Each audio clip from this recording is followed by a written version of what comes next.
This conference will now be recorded.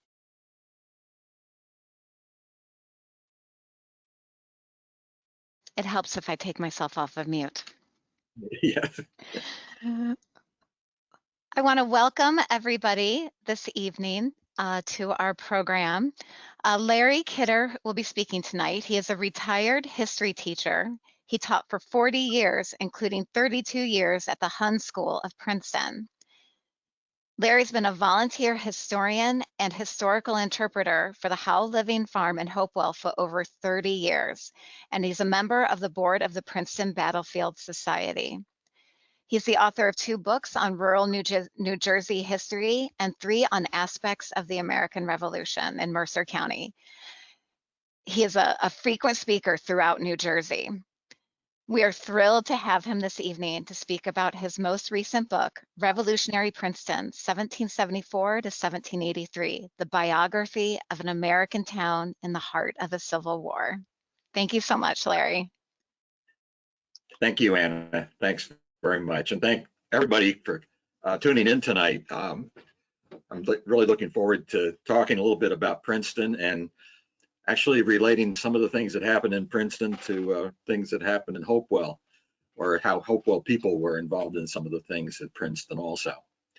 Those of you that know me know that as an historian, I like the stories of people.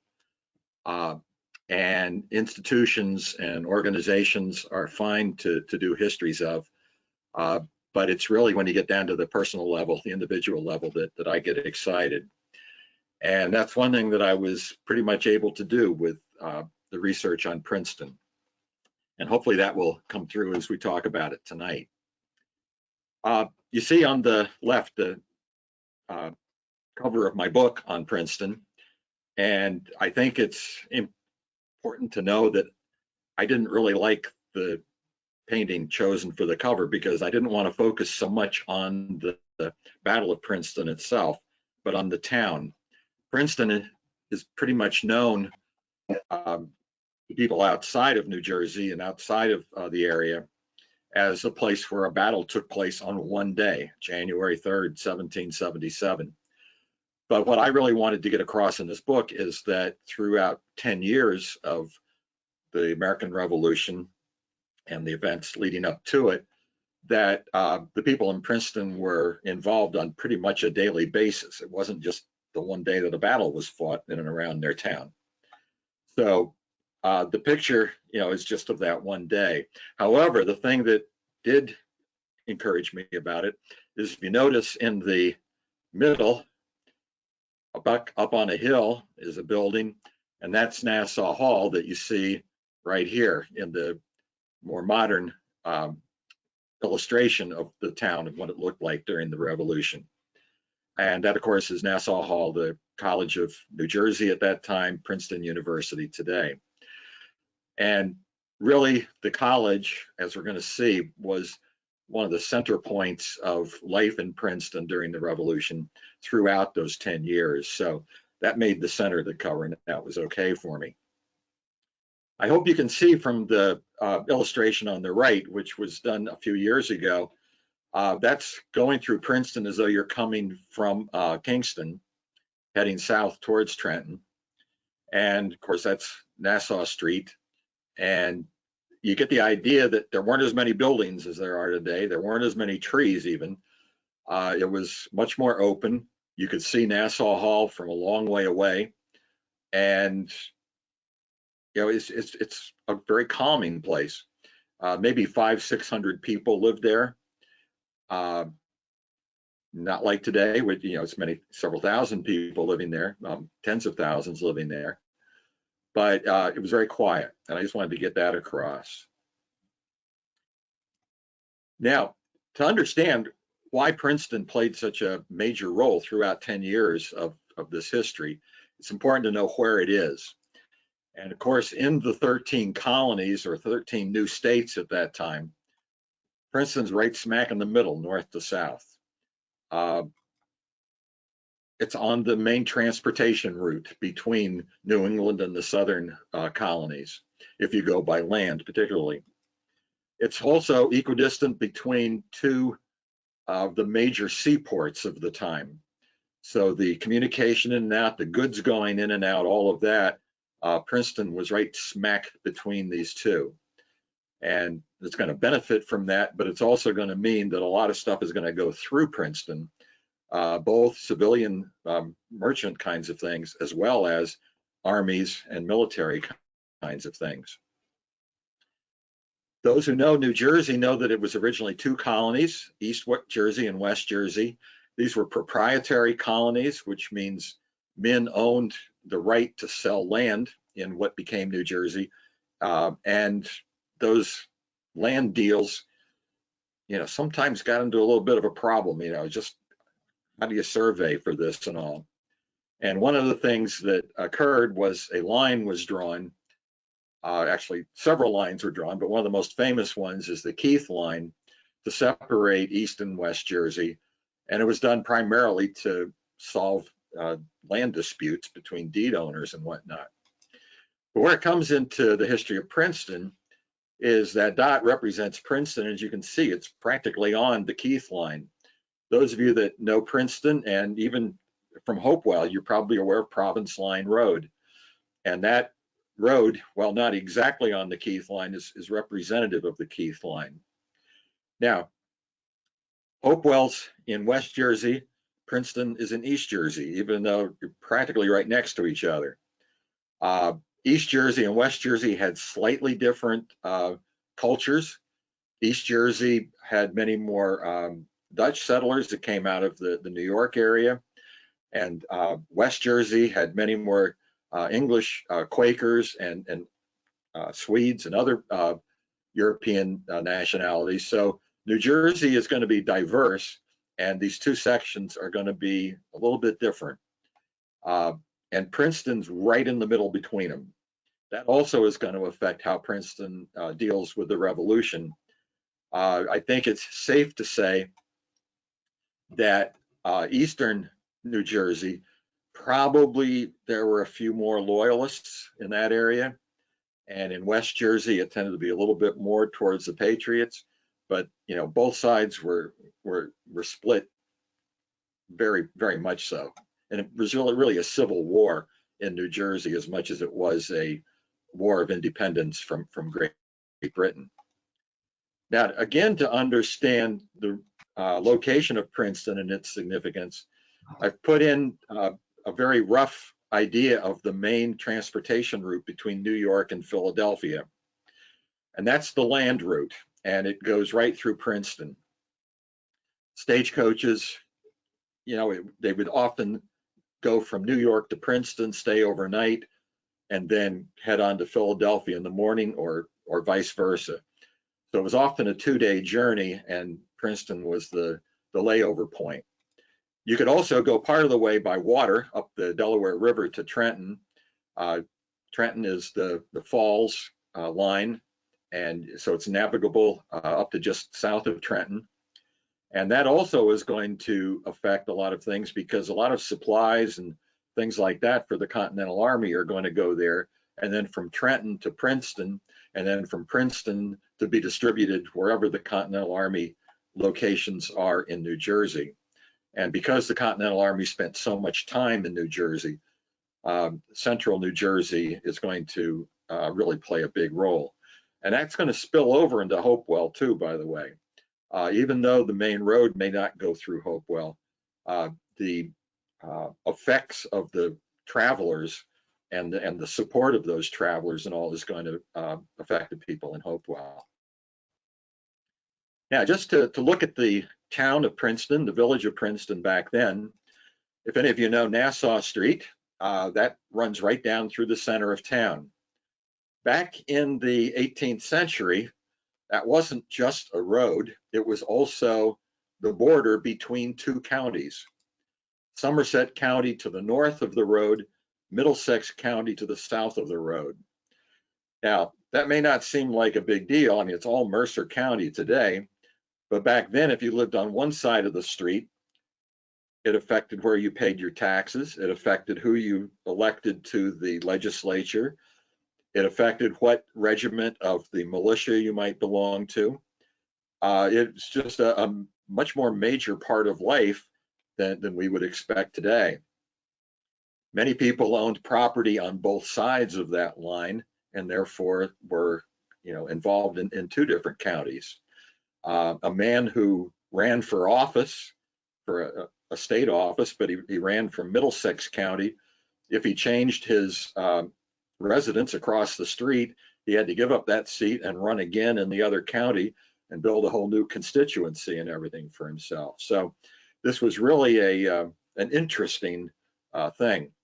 It also gave Princeton one little advantage.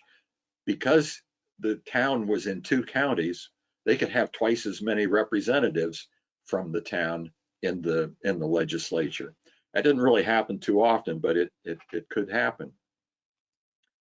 The main focus of Princeton in the early part of the story, in 1774 to 1776, was the College of New Jersey, and Nassau Hall, and you see in the other building in the picture is the President's House, which still exists also. These two buildings right on Nassau Street are still very significant and part of the university. The college was a lot smaller than Princeton University is today. Keep in mind that all of the students both lived and went to classes in Nassau Hall. They were required to live there unless they got special permission to live off campus. So the building is going to be surrounded by the town in many more ways than it is today. South of town was an area called Stony Brook.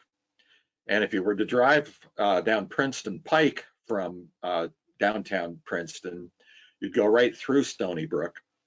And Princeton Pike did not exist at that time. It would today go between what I've labeled here the Post Road and the Sawmill Road. Do not think that the Sawmill Road became Princeton Pike. It's not that at all. It doesn't exist anymore. But Princeton Pike was in between these two roads. Stony Brook is going to be a much more agricultural area, family farms. It's also going to have quite a representation in the Quaker religion. Nassau Hall, the College of New Jersey, was Presbyterian. So you've got two branches of Christianity living side by side here in their groups. They did spill over some. There were some in downtown village of Princeton, and there were some Presbyterians who had farms out in Stony Brook. But I think it's important to know that the two groups got along very well. But in the Revolution, they're going to have some, I don't know if frictions is the right word, but there's going to be some stresses, because many of the Quakers in Stony Brook are going to want to be neutral and not make a commitment one way or the other. And most of the Presbyterians are going to be patriots, although there will be a few that will split and be loyalists.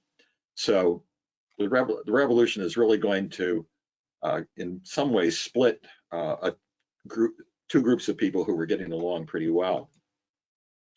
Another building that exists today, still left over from that period, is the Thomas Clark House, today on the Princeton State Battlefield Park. And I would like to recommend it, if you can get a chance to see it.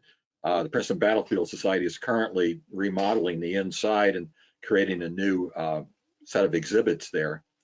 And there hopefully will be a lot going on there. So things are still alive. Princeton University still going strong. The farming area still has remnants that are visible so that we can see what life was like there.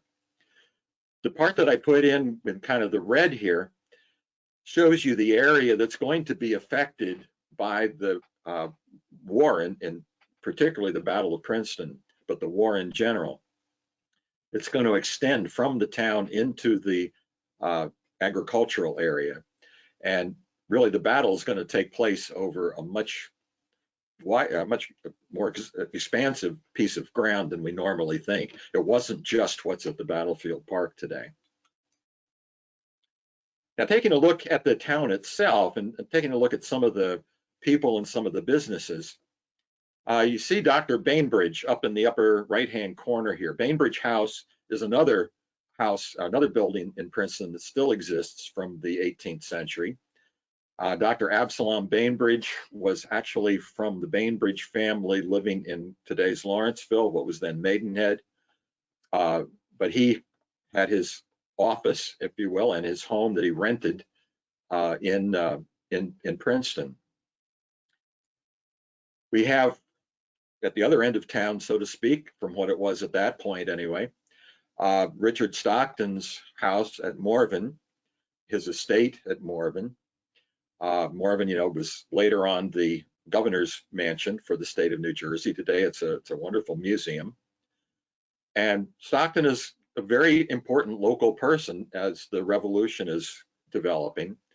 He's a lawyer, he's very prominent, and he's a very prominent patriot. He is going to become a signer of the Declaration of Independence, and he's also on the board of trustees of the College of New Jersey at that time, so he's really involved in the town. Jonathan Dickinson Sargent is another resident from the 1770s. He was a younger man. He had studied law also, I believe, with Stockton. And if he had been a little bit older at this time, he might also have been a signer of the Declaration. He was a very strong patriot, but he's going to get involved later on in the politics more after the Declaration of Independence. Another important person is John Witherspoon, the president of the College of New Jersey, a Presbyterian minister who really was brought over from Scotland to run the college after the first couple of presidents, and really was establishing it as a major institution in the colonies. Now, of these four very prominent citizens, I'll just ask you, how many of them were patriots? Okay, you had a little chance to think there. 3 of them are patriots. 1 of them was a loyalist, and that's Dr. Bainbridge. He doesn't let that be known right at the beginning, but it's going to come out as things go along, so we'll see that. I would also ask you, how many of these 4 men were slave owners? I don't want to forget the Black experience in Princeton as we talk, so I'll ask you, think for a second, how many of these men would have owned slaves? And the answer is at least 3. The only one I'm not totally sure of is Jonathan Sargent, but he had other family members, parents and brothers, cousins living in the area who perhaps were slave owners. Slave owning was not at all uncommon in Princeton at this time. The taverns owned a number of slaves, usually as cooks. Among the women and among the men, they took care of horses for travelers and carriages for travelers, things like that. We know that Witherspoon had probably half a dozen slaves, both males and females. We know that Richard Stockton had equally about half a dozen enslaved people, both males and females. Dr. Bainbridge has a couple. One of whom is rather well known. His name was Prime, and he's one of only 3 Black slaves who earned freedom by helping the Continental Army in the American Revolution, and then was freed by act of the government of New Jersey after the war. So keep in mind, there's a lot of diversity in the community, not just Presbyterian and Quaker, but also racially. Now, to get a sense of the town, again, there's Nassau Hall as it might have appeared at the time of the Revolution. The stagecoach going down the street, people waving at it, just gives you a little sense of the town. And then here we are back again at the picture I showed you at the beginning. And just to put that into the context of what we just saw, Absalom Bainbridge's house would be right here.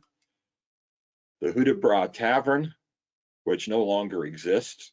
It's now under, its foundations are underground in the area around Firestone Library. And then finally, Nassau Hall and the President's House, which are still there at the top of the hill, as you see here. So hopefully that gives you a sense of Princeton. Now, during the Revolution, Princeton was relatively quiet, although the debate about independence was very strong in town, until December of 1776, when virtually the state of New Jersey was reconquered by the British. The Declaration had been signed in July of 76. Here we are 6 months later almost. And the state of New Jersey is under British control. I've shown you in pink here the area that the British definitely controlled. And again, think of that in terms of that main transportation route that we saw before. And notice that I've given in different towns British troops that were stationed there.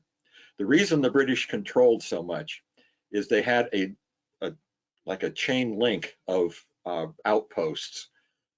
Some of them smaller. You see smaller numbers of troops in some places, but you see large numbers of troops in New Brunswick, at Princeton, and at Trenton, and then in the Burlington area, Bordentown area. Those were where the primary British forces were. Now, what that means is that Princeton is occupied by probably between 1,500 and 2,000 British troops. Now think about what that means for a little town with a college, with a few businesses and taverns, and then a lot of farms around it. They got to find residence for those soldiers, camping ground for those soldiers. They've got to have food for those soldiers. And of course, in the 18th century, this is the age of wood. You're going to cook food by lighting fires. You're going to heat yourself by lighting fires. You're going to burn a lot of wood. And these soldiers are not real happy. I mean, these British soldiers and Hessian soldiers are not real happy about being there. They know that the people are basically rebels in this area. They're not going to treat people very well, and they're going to just simply take what they need, whether it be wood, whether it be an animal that they're going to butcher for food, whether it be crops that are stored in a barn that they need to eat, whatever it might be. So the people are going to suffer, and Princeton is going to suffer greatly. The Americans, while the British occupy New Jersey, the American Army is over in Bucks County. You saw the blue there. And I put in the arrows that show that Washington crossed, at Christmas time, on Christmas Day evening, on to the day after Christmas to fight the Battle of Trenton on December 26th. And after that battle, which was a major victory against the 1,500 or so Hessians that were in Trenton, Washington went back to Pennsylvania, but as he looked across the river, of course, he couldn't see everything that's on this map. Vision wasn't that good, but he certainly understood that there was like a row of dominoes across the state that were these British outposts. He had knocked over one domino. In knocking over that one domino, he'd also knocked over the domino down in Burlington and Bordentown, Mount Holly area. And those troops, mostly Hessian, but some British troops, retreated to Princeton. The Hessians that he did not capture at Trenton retreated to Princeton. And so he's looking now, where are some other dominoes that I can get? Every one of those British outposts had fewer troops than Washington had in his army. But if they all got together, they were going to far outnumber Washington. And that's going to be the story that kind of Princeton is going to get involved with here. Washington takes his troops back to Trenton as kind of a way to let the British know it's going to be a long winter. We're not going into winter quarters and that kind of thing. We're over here. We're going to make trouble for you. And the British are going to have to respond for two reasons. One, they want to protect their troops that they have there, but two, they want to get revenge for that defeat at Trenton.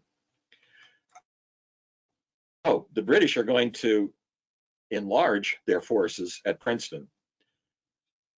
They want to use Princeton as a staging area to go after Washington, who has gone back to Trenton.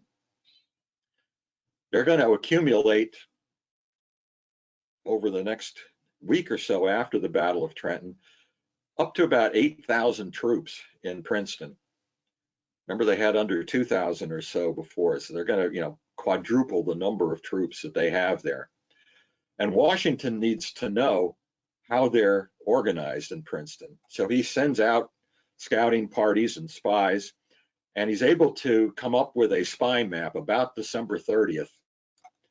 And what that spine map showed him, I kind of tried to show you on this double map here. You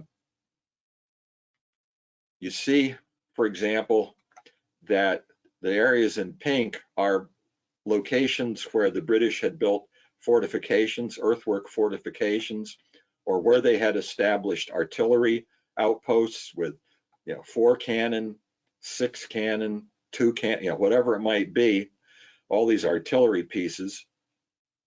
Where their headquarters were, General Leslie's headquarters, which was at the president's house of the college. And you've got the college, you've got Dr. Bainbridge's house, you've got the Hudibras Tavern, you've got all of these things. You've got Stockton's, Morven is here. And so Washington can see just how difficult it's going to be to attack Princeton. But the map also shows him a back road. This is that sawmill road that I mentioned before, which allows him to take his army, if he wants to the Baldwin farm, and then cut across to the back of Princeton. So he can avoid a lot of those fortifications and artillery that we're assuming Washington would attack up the main road. So Washington has this in the back of his mind. And on January 2nd, the British, who have their 8,000 troops in Princeton, now start to clear out. They march at least 6,000 to 7,000 of these troops down to Trenton on January the 2nd, leave behind about 1,500 troops. Certainly they leave behind their fortifications, but they remove most of their artillery to Trenton also. So they really kind of left the town wide open if Washington can attack. Problem is, Washington's going to be attacked by 8,000 troops at Trenton. He's only got about 5,000 or 6,000.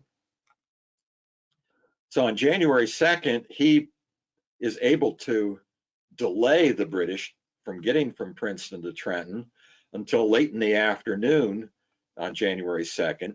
And that causes a kind of a stalemate at the end of the day.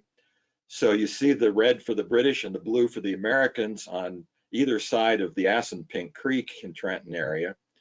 And, they just, kind of go into camp quarters for the night, expecting to pick up the battle the next day. But of course, Washington has in his mind that Princeton is kind of wide open. He knows that there's only about 1,500 troops that General Cornwallis, who's commanding the British troops at this point, has left behind in Princeton. So Washington is looking for another domino. Now he can see that Princeton, he outnumbers, where Cornwallis outnumbers him at Trenton. So he does kind of a night march around those British troops. He does this semi-secretly.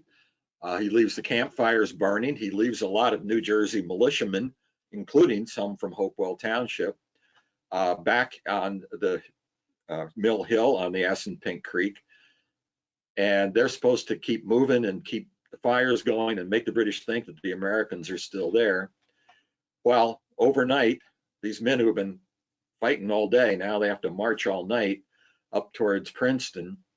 and they're going to get there right in the morning. And I've shown you here what I'm going to show you on the next map, the Battle of Princeton itself. So here's that smaller map. Right at the morning, Washington gets to the entrance to that Sawmill Road, that one that goes up behind Princeton. Washington has a plan, and what you're seeing now in these arrows is not what Washington actually is doing, it's what his plan is. And he's telling this plan to his officers. We're going to split, we're going to head towards Princeton, and by the time we get to Princeton, we're going to be attacking from 3 sides, from the right, the left, and the center.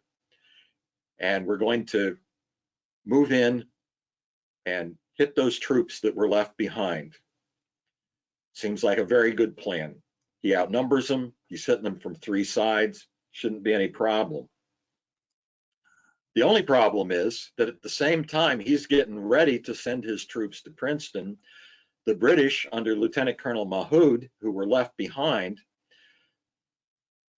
they have been told to bring about 1,000 of their men down to Trenton to reinforce General Cornwallis, and they're to leave at dawn the morning of the 3rd.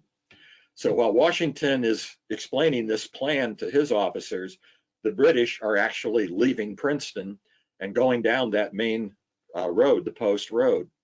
On this map, it looks like they can probably see each other, but they can't. The terrain, the unevenness of the land and everything means that these 2 armies were going to march and basically march right by each other in opposite directions without seeing each other. So what actually happens of the plan is Washington gets the plan started while the British are just to the south of Princeton and crossing at Quaker Bridge Road, and the stone bridge there at Worth's Mill. And they can't see each other, about a mile apart. But they do see each other as the sun is rising, because the sun is going to shine off metal objects on from both armies, brass buckles, things like that, bayonets, swords, whatever it might be.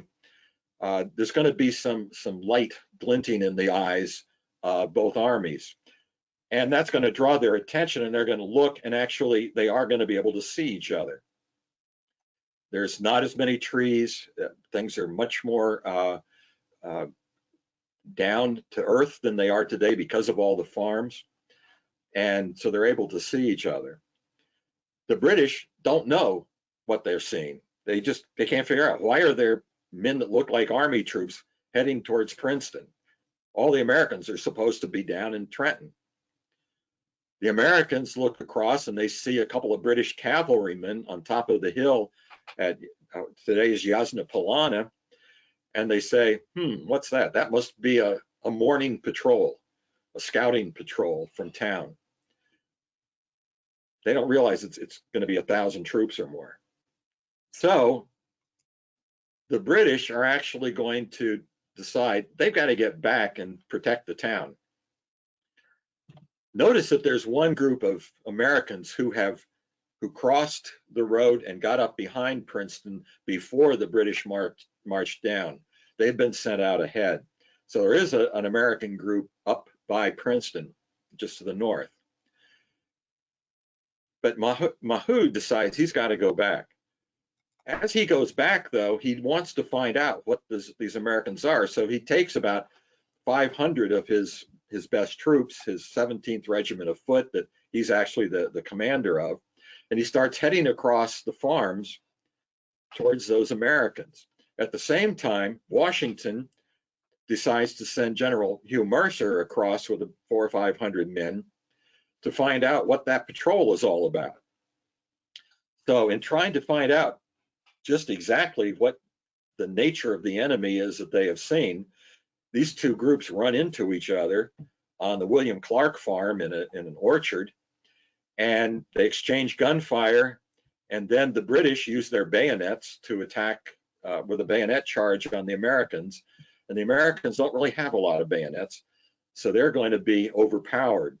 It's at this point that the famous incident happens of General Mercer being bayoneted after his horse is wounded and he has to fight on foot, and he receives half a dozen or more bayonet wounds. He gets clubbed on the side of the head and kind of knocked senseless for a while. He refuses to surrender and is basically forced to the ground because of his injuries, although he does stay awake and all. His men are reinforced by other men from Washington's army who come behind them to try to help out and stop this bayonet charge. That doesn't really work too well either, but they are able to bring up a couple of artillery pieces that are going to keep the British from really overrunning them. And Washington is going to continue to head. Washington's in that blue arrow that just appeared, heading towards Princeton. He looks back at where he had sent General Mercer and sees that things aren't really going too well there. And so instead of heading on to Princeton, Washington himself leads a couple of brigades of Continental troops, Rhode Islanders and Pennsylvanians. And like I say, he leads them. He doesn't say, you go and I'll follow. He says, follow me, boys. And he charges across the fields and hits the British on their left flank. At the same time, this group that you see down here that had been heading towards the bridge, some of these men break off and attack the British from their right flank. So now the British are attacked from three sides. They are totally outnumbered at this point, and so they have to retreat to try to avoid being captured. Some of them do get captured. Obviously, some of them are killed and wounded in the battle also. But after they retreat, Washington's able to take all of his forces and head towards town and take care of anybody that's still there. Well, the 400 or so British troops that are still in Princeton come out to try to protect the town from outside. They get overwhelmed and have to retreat. And so Washington's troops come into town, come to Nassau Hall. The British try to use Nassau Hall, which is a big stone building, as kind of a fortress. That doesn't work. So the British retreat or are captured, and the Battle of Princeton is basically over. The only problem for Washington now is he knows that Cornwallis, with his 8,000 men or so, is probably heading back up the road to intercept him at Princeton. So he needs to get out of town. He gets out of town by going to Morristown. And what that does is it changes this map of Princeton that I showed you before, where the British control so much of central New Jersey. Now, Cornwallis came back from Trenton and he went to New Brunswick and set up headquarters there. Washington was able to, pretty much unopposed, go to Morristown and set up winter quarters there, where he's rebuilding his army. And so the British, just have that little area in pink there around New Brunswick and Perth Amboy, Woodbridge to some degree. And then it's New York, Staten Island, and Long Island and Manhattan that the British are controlling. So Washington, with these two battles of Trenton and Princeton, has basically forced the British Army to a smaller segment of New Jersey, which opens up New Jersey to Patriot control again. And this is what is so important about these 10 crucial days involving Trenton and Princeton. It completely turns around the spirit of the revolution. Whereas it had been the time that tries men's souls before Trenton, now it's, hey, maybe we can win this thing. And it's a whole new outlook. The war is going to go on for 6.5 years. If it hadn't been for these 10 crucial days battles, it might not have gone on for more than a few more months. Now, the blue team, the Patriots, can now control most of central New Jersey, including Princeton. Not all the American forces went to Morristown. The Americans, even during that winter, within a week or so after the Battle of Princeton, are going to set up troops as a garrison at Princeton. They're also going to keep troops at Trenton. They're going to have their own little domino line of outposts also.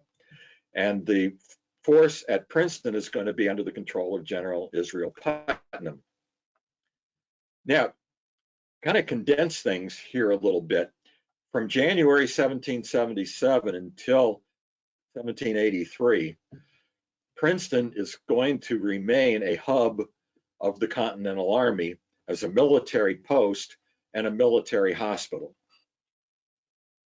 If the people in Princeton suffered from the British occupation, they are going to suffer from the American occupation also.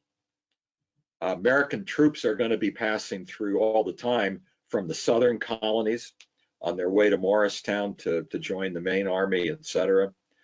Armies are going to be passing through periodically. When the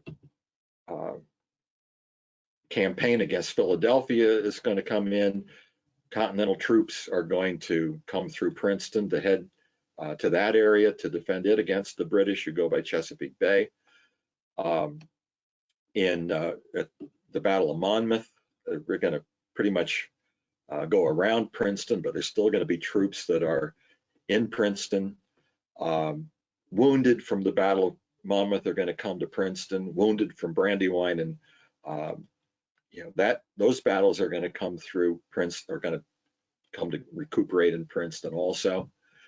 In 1781, the the Pennsylvania Continental Line is going to mutiny and then come through Princeton on the way to Trenton, where they're going to have their problems solved, but they're going to spend a lot of time in Princeton.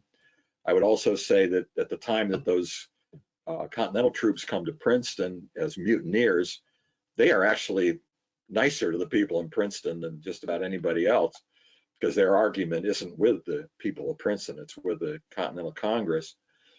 But to protect Princeton, New Jersey militia are sent to kind of help the people of Princeton out.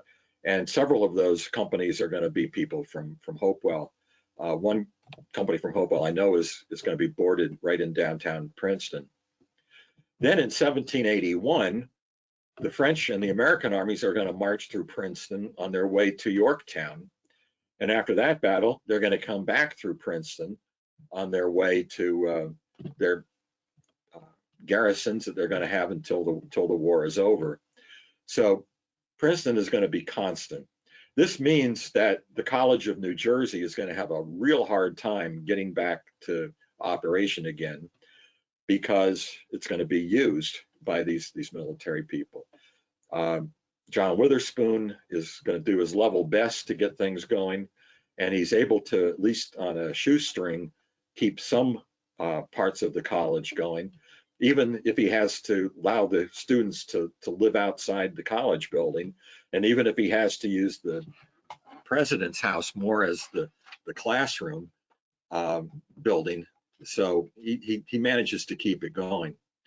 But I think it's key to know that it was occupied consistently throughout the war, and I think it's not inappropriate to emphasize its role as a military hospital.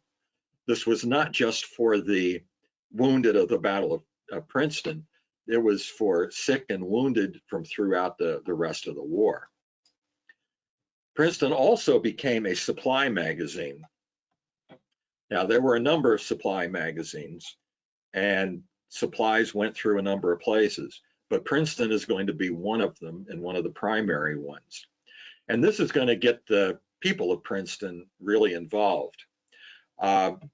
Princeton's going to deal mostly with clothing and munitions, ammunition and guns and things like that for the Continental Army.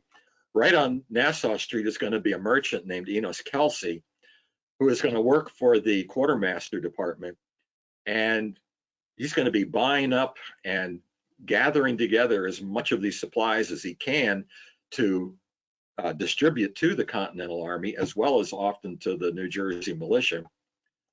And the supply magazine is basically going to be his house and any buildings that he has on his house lot in town. There was no separate building for this.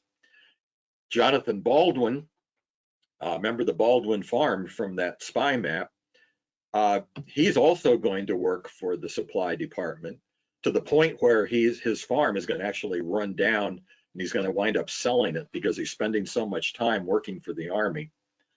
But he's going to be gathering things that he's going to have to keep hold of also. And then two other men, Elias Woodruff and David Olden, who live in the Princeton area, are going to do this also. Now, one of the key elements is that these men, who are doing this patriotic duty, they are actually going to wind up in many ways losing their reputation as honorable men. That may sound weird, but keep in mind, they are supposedly purchasing stuff for the Army. And how are they paying for it? They're paying for it with quote unquote money from the Continental Congress or IOUs from the Continental Congress. It's not their personal wealth. And of course, the Continental money, if you know about it, is depreciating in value all the time. There's inflation like crazy. So if Kelsey or Woodruff or Baldwin or anybody pays for something with an IOU that has a stated amount on it, by the time they're paying the people off, it may be worth only a fraction of that amount that they originally paid. Who are the people blaming for their lack of adequate payment for their goods? They're blaming Enos Kelsey, Jonathan Baldwin, Elias Woodruff, et cetera, not the Continental Congress. So these men wind up really suffering away for doing the right thing. Now, Princeton also, in addition to putting up soldiers and working with the supply department and the hospital department, also became a political location. The New Jersey state government met in Princeton quite frequently. You know that Princeton and Trenton was not the capital at this point. Princeton was not the capital either, but the government met a lot of times in both places. And the people of Princeton found out, when the government is here, when the legislature meets here, when the governor comes here with his retinue, they got to be put up. They're going to rent places. They're going to put money into the Princeton economy. They're going to buy food. They're not going to be like an occupying army that just takes everything. These guys are actually going to live in town and they're going to, pay for things. So it was a good deal. Well, it was such a good deal that in June of 1783, when the Continental Congress decided it was no longer safe for them to be in Philadelphia, because again, some Pennsylvania Continental troops were threatening them for back pay and whatnot, the Continental Congress decided to go to Princeton at the invitation of Princeton. And the local militiamen from Princeton, including, by the way, the troops from Hopewell Township, promised to protect the Continental Congress if they came to Princeton. So they did. And the Congress was here for somewhere between 4 and 6 months at the very end of the war. This is where the war really ended. They got the news of the peace treaty and all that kind of thing. The Congress was in Princeton. The Congress also invited George Washington to come to Princeton area, and he's going to stay for much of the time that they were there at Rockingham, which is now a state historic site that you can visit and is very, very interesting. And of course, the people in Princeton, Rockingham is so close. I mean, Washington was back and forth so much. The people in Princeton really got to see Washington a great deal during these last months of the war. So I hope I've given you an idea of the vast amount of activity that took place here. To show you some of the effect on the town, by 1783, I noticed the red arrow that came up on the house, or the red X that came up on the house of Jonathan Dickinson Sargent, that young patriot I was talking about. His house no longer existed in 1783. It had been brand new. He had just built it in December of 76 when the British came in and occupied the town, and it got burnt down by the British. Sargent, even though he was born and raised in Princeton, because of losing his house and everything, he went and moved to Philadelphia and eventually became a citizen of Pennsylvania and participated in Pennsylvania government. He's no longer here then by the end of the war.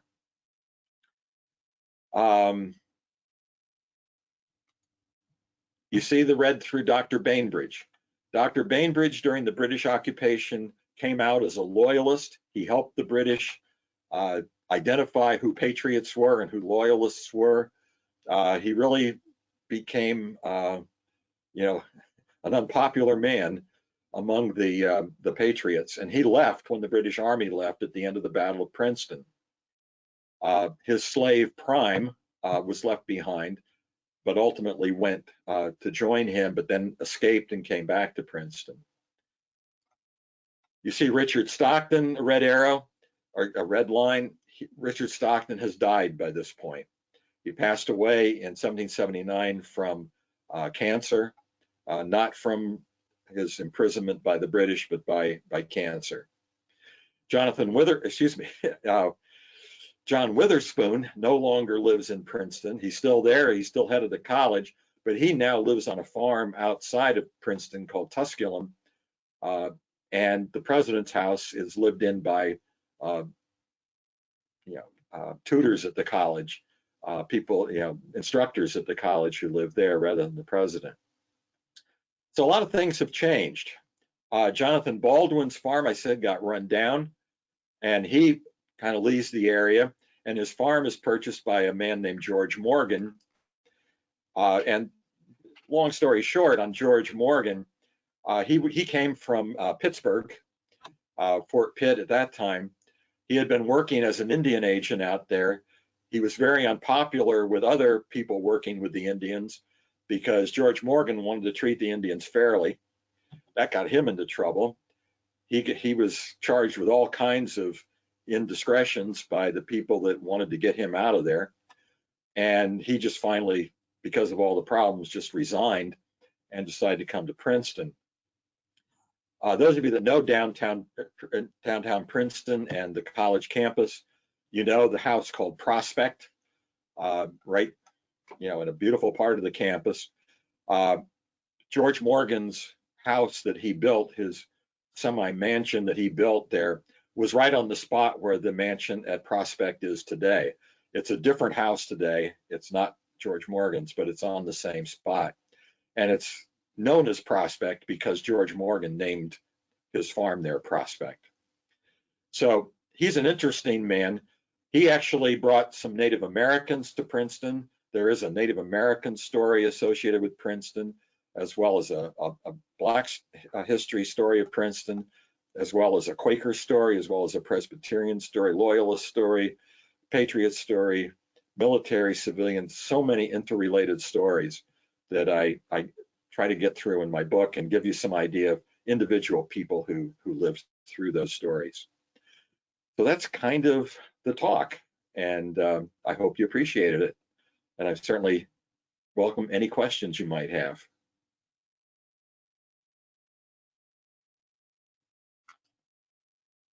So thank you. And we do already have a couple questions that have come through the chat, but everyone is welcome to, you should have a little, looks like a speech bubble on your screen, and that is where the chat takes place. Let me go through. And one of the first ones we got was, what's Queenstown? Someone thought it was now Pennington, but that's not where Pennington is located. No, Queenstown, if you know the intersection of Harrison Street with the main street, Nassau Street continuing up that way at Harrison Street, that's where Queenstown was. It was just a little crossroads settlement, and you had Kingston or Kingstown up from that. Then you, going towards Trenton, you came through this crossroads village that was Queenston, and then Princeton was the third one of those named. And, you know, you got the king, the queen, now you got the prince. And then when you were talking about the kind of the racial diversity of the area, someone had mentioned that they were very grateful that you had spoken about that because it's hard to find that information. And then someone else pointed out the Princeton Slavery Project, which the URL was put into the chat there, slavery.princeton.edu, Yes. which is a great resource. Very important source that I used for my my research and everything. Just let me give a shout out that I'm going to be giving a talk in February, on February 18th, through the Princeton Human Resources Office. And my talk is going to be on the Black experience in Princeton. It's part of their Black History Month series. And I'm really looking forward to expanding a lot more than what I had a chance to say tonight about. That's great. Someone had mentioned that when you were talking about kind of the traffic kind of around Princeton, is that some of the supplies were left in the Sauerlands? Is that true? There were supplies left in various places for different periods of time at different times during the war. Again, New Jersey was so occupied by the Continental Army for so many years of the Revolution that you know, it just was a recurring need to keep supplying and it kept moving around where they were needed.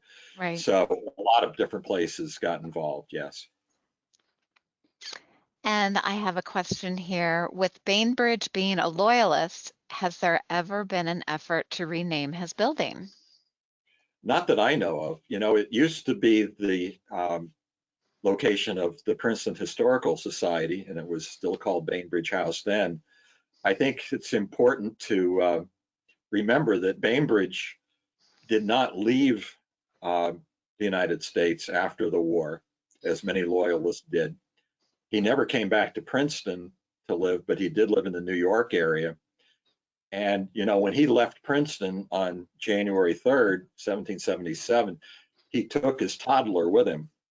And his toddler's name was William Bainbridge. And little William Bainbridge grew up to be a hero in the War of 1812 as Commodore William Bainbridge, naval commander, very important in American naval history. So even though his father was a loyalist, we have a patriot son coming along, you know, to and it's named for William Bainbridge as much as it is his father, and William Bainbridge's contribution in the War of 1812. Interesting. There was one point in your presentation, Larry, that you had a map up and it looked like it was a map of, I want to say it was a spy map or a spy image. And then you had talked, there's a point of clarification that someone was asking whether you said 15,000 or 1,500 British troops. When I said the group that was left behind that was there during the Battle of Princeton, that was 1,500. 1,500. Okay, thank you. And the group that went down to Trenton the day before had been about 8,000. Okay, thank you for that point of clarification. And then let's see, we have some more here. Okay.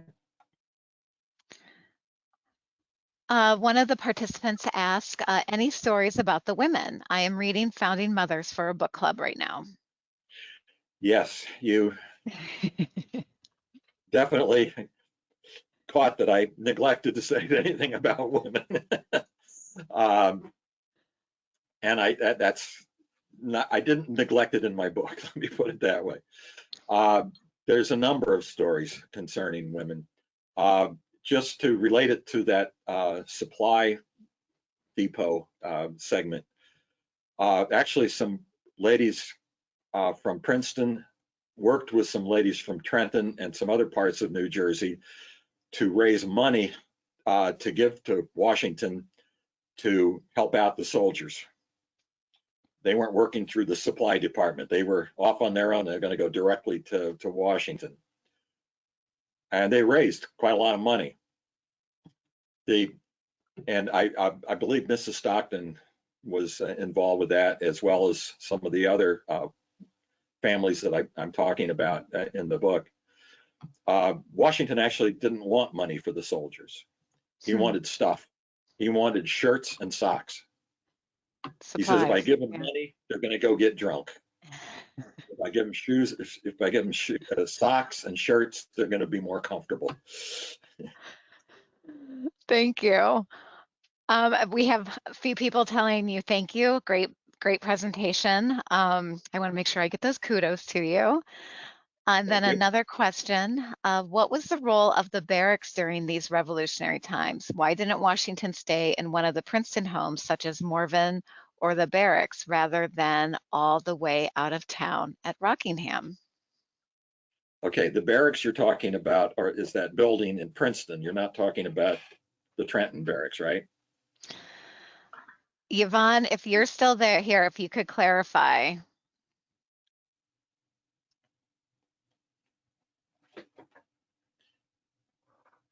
I think you're probably talking about the building known as the barracks in Princeton. In Princeton.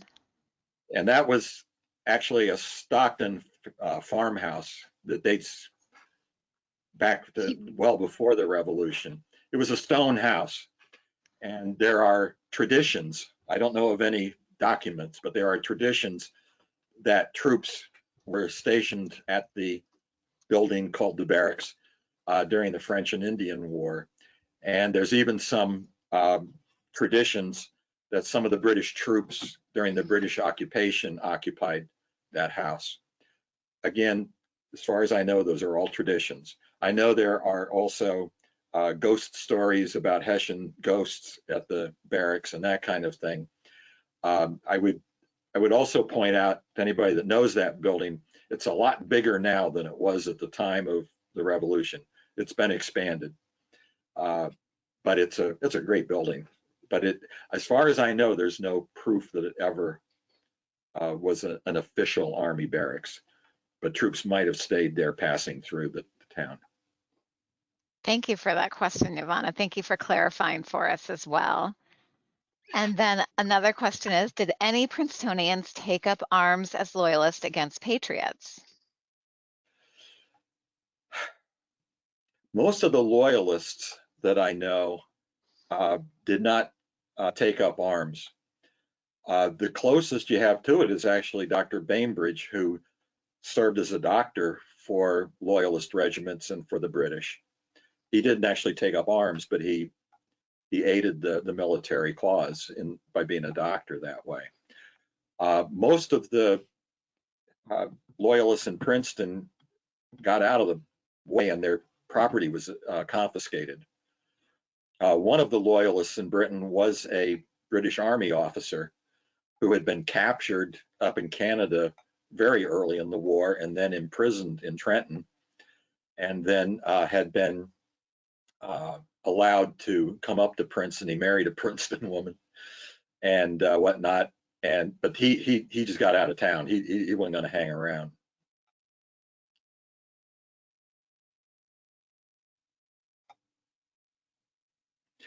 There was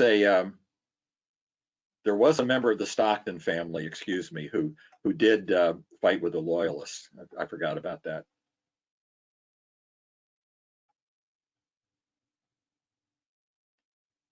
And I cannot hear you. I can see you're talking. I was talking, but I muted myself. Did any of the New Jersey slaves take up the British offer to free them? There were three. Oh, the British offer to free them. Excuse me.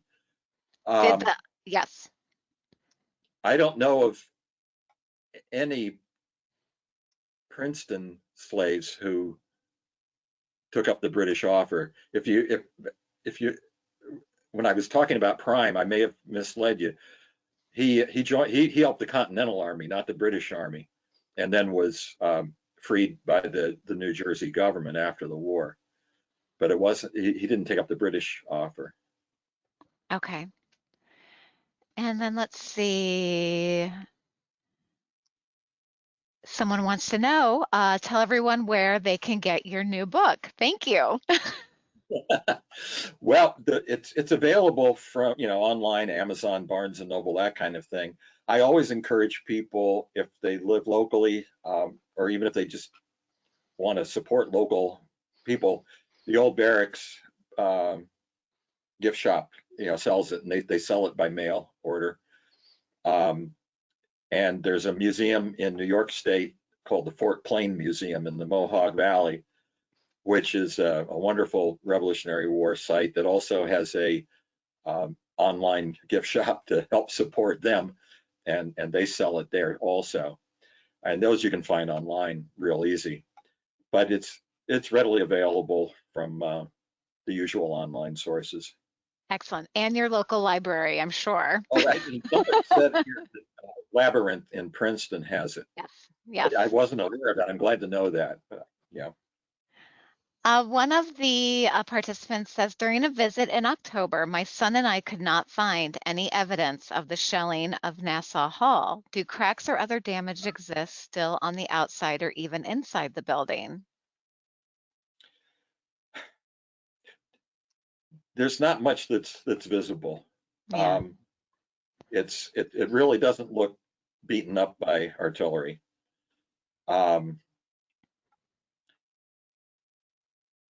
That's something that people are always looking for. I know I did. But I think there's a few nicks that some of the guides can point out. A lot of it's under ivy and that sort of thing. Okay. The biggest story about Nassau Hall is the cannonball that went through the window and destroyed a picture of King George II. The tradition is it decapitated him. Oh. But in fact, we don't know that, but it did destroy the picture. And that picture was replaced with a picture of George Washington, a painting that was done right at the end of the Revolution by Charles Wilson Peale at the request of the trustees of the college. I think it went back in the same frame that the King's portrait had been in. Okay. And then, were British or Patriot loyalty oaths taken in Princeton? And if so, where can they be found today? Loyalty oaths were definitely an issue in Princeton in several different ways. The British, of course, offered amnesty for signing a loyalty oath in December and January of 76, 77.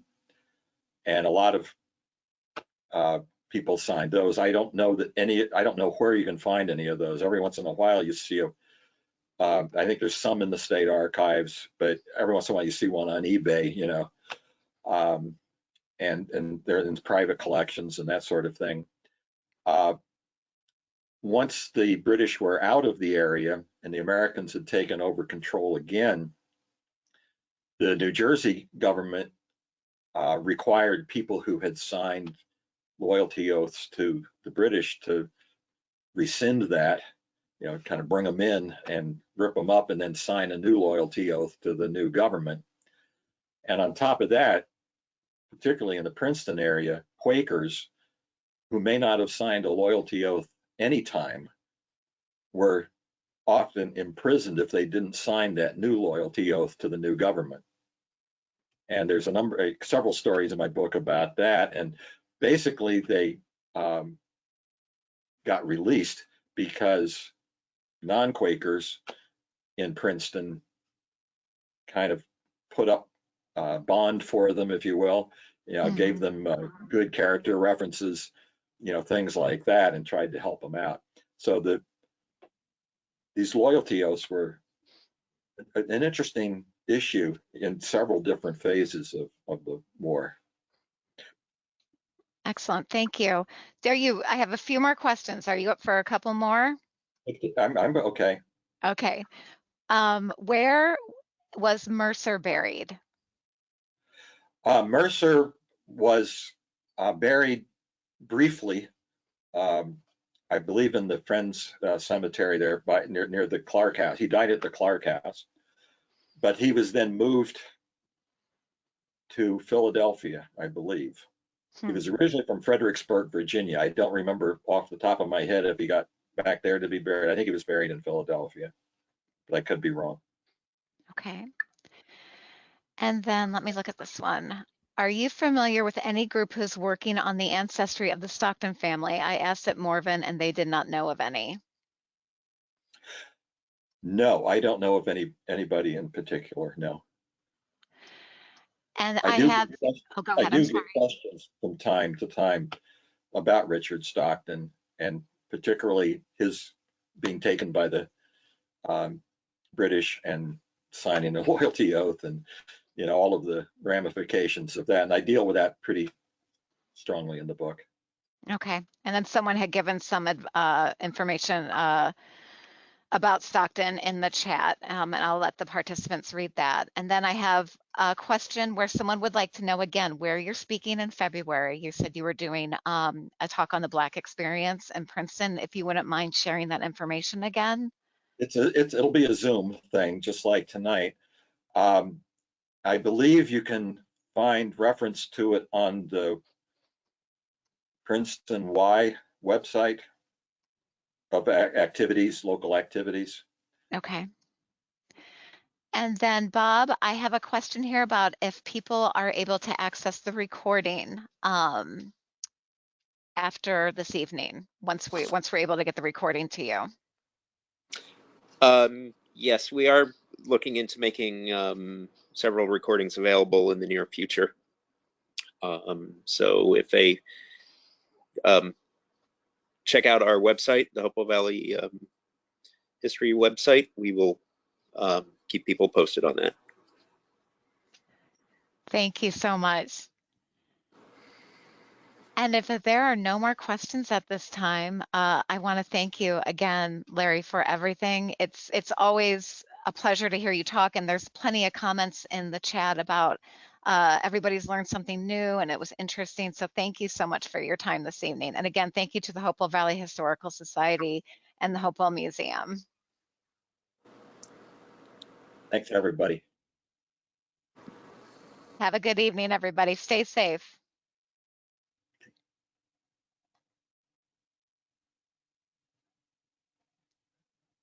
Okay, thanks again, Anna. Thank you so much. So interesting.